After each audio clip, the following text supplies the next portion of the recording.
Smart money कहाँ घुसता है, कहाँ निकलता है, वो आप सीखेंगे।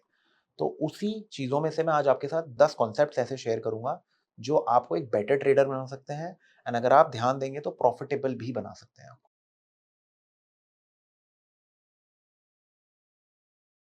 Market structure. बाज़ार में घुसने से पहले जब तक आपको ये नहीं पता होगा कि मार्केट स्ट्रक्चर को कैसे देखते हैं, जब तक आपको पता ही नहीं चलेगा कि आपको बाय करना है, सेल करना है या फिर कुछ नहीं करना है। तो मैं आपको स्क्रीन पे दिखाता हूँ। आप बेसिकली अगर आप एक सिंपल सी चीज़ चेक करेंगे, चार्ल्स डाउ ने आज से 100 साल से भी पहले एक सिंपल सा कॉन्सेप्ट बताया था, जो डाउ थ्योरी जिसको हम बोलते हैं, जिससे मार्केट स्ट्रक्चर सारा बना हुआ है।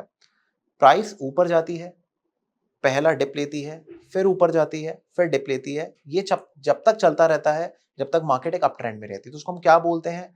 मार्केट लो बनाती है, हाई बनाती है, हायर लो बनाती है, हायर हाई बनाती है। जब तक मार्केट ये चीज़ करती रहेगी, जब तक प्राइस एक अप ट्रेंड में रहेगी। जैसे ही ये चीज़ चेंज हो जाएगी, जब मार्केट हायर लो तोड़ देगा, ठीक है? और उसके बाद एक लोअर हाई पैटर्न बनाता है, तो ये ट्रेंड चेंज हो जाता है और मार्केट चांसेस हैं कि थोड़े टाइम वापस से एक डाउन ट्रेंड में फॉलो कर सकती है।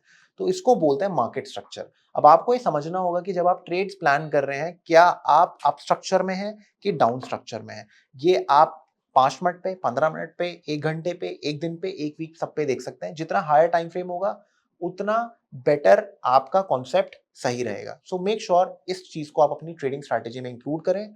सिंपल मार्केट स्ट्रक्चर्स हैं, मेक श्योर आप इसको ध्यान दें। सपोर्ट एंड रेजिस्टेंस, ये एक इतना इंपॉर्टेंट कॉन्सेप्ट है कि अगर आपको ये नहीं पता कि मार्केट किन जोन्स के पास सपोर्ट ले रही है, किन जोन्स के पास रेजिस्टेंस ले रही है, तो आप आइडेंटिफाई नहीं कर पाएंगे मैक्सिमम जोन जहां पर आपको एक बहुत अच्छा ट्रेड मिल सकता है। ओके, तो चार्ट पे अगर मैं आपको दिखाऊं, ये आप देख सकते हैं 1 घंटे का चार्ट है। जितना हायर टाइम फ्रेम का आपका चार्ट होगा, उतना बेटर आपका सपोर्ट एंड रेजिस्टेंस होगा।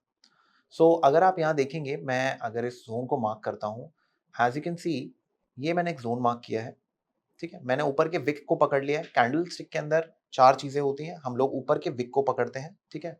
उसको उसके बेसिस पे हम लोग क्या करते हैं, हम लोग सपोर्ट एंड रेजिस्टेंस मार्क करते हैं। तो मैंने रेजिस्टेंस मार्क कर दिया है एंड यहाँ पर मैंने क्या किया है, मैंने इस ज़ोन के पास एक सपोर्ट मार्क कर दिया है, ओके? तो आप देख सकते हैं प्राइस क्या कर रही है, प्राइस पहले इस ज़ोन के अंदर थी, यहाँ रेजिस्टेंस ले रही थी, जैसे ही गैप अप हुआ, प्राइस ने इसको क्रॉस कर दिया।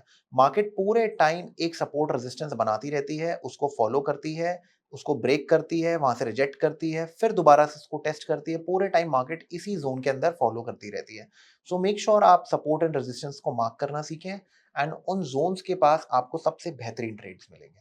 Liquidity, support and resistance bigger liquidity के बिल्कुल यूजलेस है। तो लिक्विडिटी होती क्या है? लिक्विडिटी वो पूल्स होते हैं, वो स्पेसेस होती हैं जहां पर मार्केट सबसे ज्यादा प्राइसेस को अट्रैक्ट करता है और उसके बाद एक रिवर्सल मूव देता है।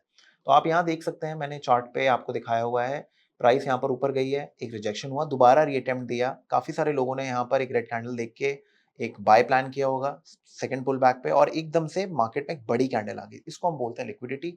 अगर आप इसको समझ लें तो आपके लिए बहुत ईजी हो जाएगा। हमेशा ध्यान दीजिए कि आपको कभी भी हाई ब्रेक पे ट्रेड नहीं लेना और लो ब्रेक ब्रेक पे ट्रेड नहीं लेना, वहीं पर सबसे ज़्यादा लिक्विडिटी होती है। ब्रेक ऑफ स्ट्रक्चर, ये बहुत इंपॉर्टेंट है। जैसे हमने फर्स्ट डाउ थ्योरी पढ़ा था, जहाँ पर हम स्ट्रक्चर समझ रहे थे, ये उस चीज़ में इंक्लूड करेगा। आपकी एंट्रीज एंड एग्जिट्स इससे बहुत फ़र्क करने वाली है, ठीक है? तो अगर आप यहाँ पर देखेंगे, मैंने चार्ट ओपन किया हुआ है। As you can see, price ने एक लो मारा, एक हाई करा। जब प्राइस ने यहाँ पर आप देख सकते हैं, एक अच्छा खासा लोअर हायर लो यहाँ पर मारा और जैसे ही प्राइस एक हाई ब्रेक कर रही है, एक ब्रेक ऑफ स्ट्रक्चर हो गया यहाँ पर and market started going up. तो आपको हमेशा, जैसे ही आपको अपना हाई और लो मिल जाए, मार्केट जब भी इस चीज को रिवर्स करती है, ऊपर निकलती है, आपको अपना ट्रेड मिलेगा। एंड ये सेम चीज आप ऑपोजिट में भी कर सकते हैं। और अगर मार्केट गिर रही होती है काफी टाइम से और वो लोअर लो मारना बंद कर दे, ठीक है, एंड एकदम से एक हायर हाई बनाती है या हायर लो बनाती है, वो भी ब्रेक ऑफ स्ट्रक्चर ही होता है। सो हमेशा इन सब चीजों पे ध्यान जरूर दें जब भी आप मार्केट के अंदर ट्रेड करें, तभी आप स्मार्ट मनी के साथ काम कर पाएंगे।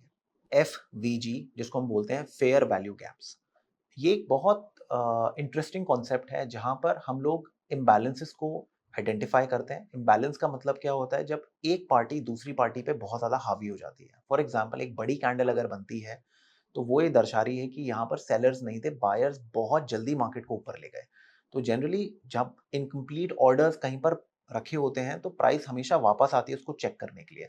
तो अगर हम यहाँ पर इस एग्जांपल में देखेंगे, प्राइस ने यहाँ पर क्या किया है, प्राइस ने एक कैंडल बनाई है। जनरली एफवीजी जो होता है वो 3 कैंडल के कॉम्बिनेशन में आप ट्रेड कर सकते हैं। तो पहली ग्रीन कैंडल बनी, उसके बाद एक बड़ी ग्रीन कैंडल बनी एंड देन एक ये छोटी ग्रीन कैंडल बनी। तो आप ये देख सकते हैं विक के नीचे का एरिया और यहाँ पर ये एरिया जो होगा ये एक्ट करेगा किस चीज़ का?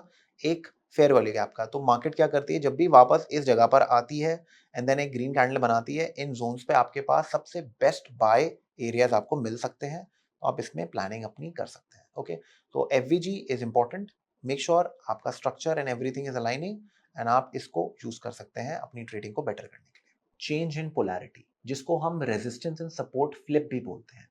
इस कॉन्सेप्ट में क्या होता है, आपको एक रेजिस्टेंस या सपोर्ट एरिया आइडेंटिफाई करना है। जैसे इस एग्जांपल में एक रेजिस्टेंस एरिया आपको दिख रहा है, आप यहाँ देख सकते हैं प्राइस यहाँ पर रेजिस्टेंस ले रही है, 2-3 बार प्राइस यहाँ पर ट्राई किया, उसके बाद नीचे गई, देन इस जोन से बहुत नीचे से फिर दोबारा एक ट्राई किया, एनएम पैटर्न बना के फिर रिजेक्शन दे दिया। Again price try to go up, एक यहाँ पर प्राइस ने एक डिप लिया है, then it it is trying to go up. ये जो जोन बना है इसको हम बोलते हैं चेंज इन पोलैरिटी। जहां पर प्राइसेस एक टाइम पे रेजिस्टेंस ले रही थी, अब वो यहाँ पर सपोर्ट लेने लग गई हैं। इसका मतलब ये है कि प्राइसेस यहाँ पर अब एक चेंज इन बिहेवियर आने लग गया है, जो सेलर्स से पहले वो आउट होने लग गए हैं and buyers have started getting in. तो ये अगर आप आइडेंटिफाई कर लें तो आपको one of the most powerful setups मिल सकते हैं अपनी ट्रेडिंग के अंदर। मल्टी टाइम फ्रेम कॉन्फ्लुएंस, इसका मतलब क्या होता है? जब भी मार्केट्स के अंदर आप ट्रेड करते हैं, आपको हमेशा हायर टाइम फ्रेम के साथ एक कॉन्फ्लुएंस रखना पड़ेगा अगर आप लोअर टाइम फ्रेम्स पे ट्रेड कर रहे हैं।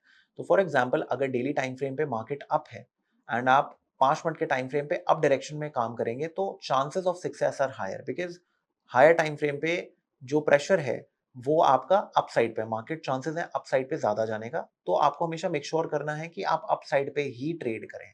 तो अगर मैं आपको यहाँ पर एग्जांपल दिखाऊँ, आप ये देख सकते हैं डेली चार्ट पे मार्केट 3 दिन से ग्रीन कैंडल्स बना रही है, आज भी ग्रीन कैंडल बनाई। इससे पहले भी मार्केट एक अच्छे खासे ट्रेंड में थी, ओके?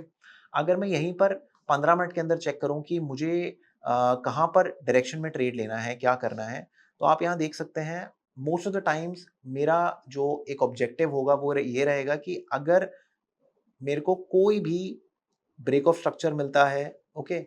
या फिर एक अच्छा खासा मूव मिलता है, तो मैं चांसेस है कि मैं उसको अपसाइड पे ही ट्रेड करूँगा। कोई भी पुल बैक आएगा, कुछ आएगा, इम्पोर्टेंट सपोर्ट रेजिस्टेंस के बाद, उसके बाद मार्केट फ्लिप करती है, कोई भी सपोर्ट रेजिस्टेंस फ्लिप आता है, चेंज इन पोलैरिटी आता है, my aim will be to trade in direction of the trend. तो ये होता है कॉन्फ्लुएंस, तो मेक श्योर आप हायर टाइम फ्रेम से कॉन्फ्लुएंस ज़रूर देखें।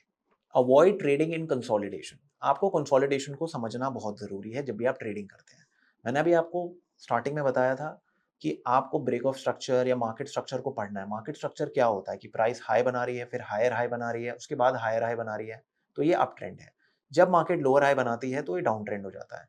अगर मार्केट एक फ्रेम के अंदर फंस जाता है, एक ब्रैकेट में फंस जाता है, तो वो जनरली क्या करता है, ना ही ज़्यादा बड़े हायर हाइज बना रहा होता है, ना ही कुछ खास लोअर लोज बना रहा होता है, वो एक स्ट्रक्चर में फंसा होता है। इनसाइड बार्स बन रहे हैं, कुछ ना कुछ हो रहा है, तो इस टाइम पे ना मैक्सिमम ट्रेडर्स पैसा लूज करते हैं बिकॉज़ वो डायरेक्शन ढूँढते रहते हैं।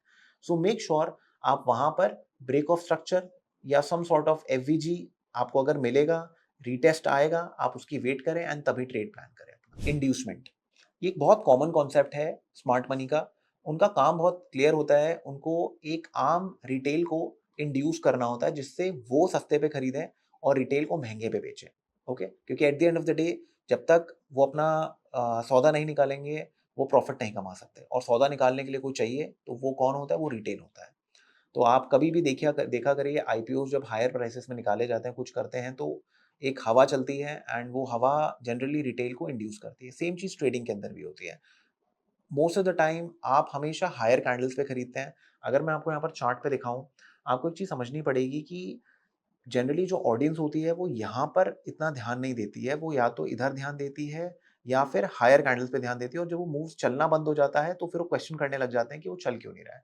सो I always say wait for a pull back, wait for some sort of zone जहाँ पर आपको छोटा स्टॉप लॉस मिल सके जिससे आप इंड्यूसमेंट के शिकार ना बनें। अगर ये स्मार्ट मनी कॉन्सेप्ट है, अगर आपको उसको और बेटर करना है तो आप इसमें मूविंग एवरेजेस डाल सकते हैं, जिससे आप एटलीस्ट आपको एज़ अ बिगिनर पता चल जाए कि आपका पुल बैक ज़ोन कहाँ पर है। हमारा लास्ट कॉन्सेप्ट है let the price come to you. ये बहुत वेटरन कॉन्सेप्ट है ट्रेडिंग का, जहाँ पर जितने भी स्मार्ट मनी ट्रेडर्स हैं, जितने भी वेटरन ट्रेडर्स हैं, वो हमेशा एक चीज़ पे फ़ोकस करते हैं कि प्राइस को आप तक आने दो। अगर आप चेज़िंग कर रहे हो या you are trying to find the perfect setup, chances हैं कि आप इंड्यूसमेंट के शिकार बनेंगे, आप स्ट्रक्चर को नहीं पढ़ेंगे। सो हमेशा आप जो भी एंट्रीज़ आपकी प्लान कर रहे हैं, आपकी सपोर्ट रेजिस्टेंस के पास या सपोर्ट रेजिस्टेंस के फ्लिप के पास या कोई ब्रेक ऑफ स्ट्रक्चर हो रहा है या कोई एफवीजी के पास प्राइस आ रही है, ये सब चीज़ें बहुत ज़रूरी हैं।